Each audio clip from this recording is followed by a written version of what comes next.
আমরা সারা মাস ধরে ছোট ছোট খরচ করি। 1 কাপ কফি, 1 কাপ চা, একটা সিঙ্গাড়া, 1 পিস কেক। এই ছোট ছোট ছোট ছোট খরচ যদি আপনি মাস শেষে হিসাব করেন, দেখবেন একটা বড় অঙ্ক দাঁড়িয়েছে।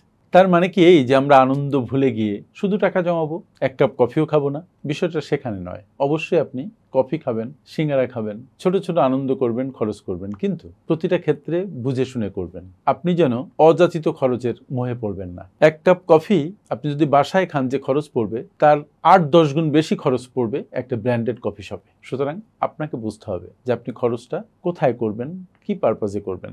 আমার লেখা এই বই আমি কি 1 কাপ কফিও খাবো না, এই বই আপনাকে শিখাবে যে কিভাবে কফিও খাবেন, খরচও কম রাখবেন, সঞ্চয় করবেন, আবার জীবনকে উপভোগও করবেন, জীবনকে সুন্দর রাখবেন। তাই দেরি না করে আমি কি 1 কাপ কফিও খাবো না বইটি অর্ডার করুন, পড়ুন, নিজের আর্থিক জীবনকে সুশৃঙ্খল করুন, সমৃদ্ধ করুন এবং ভবিষ্যৎকে সুনিশ্চিত করুন।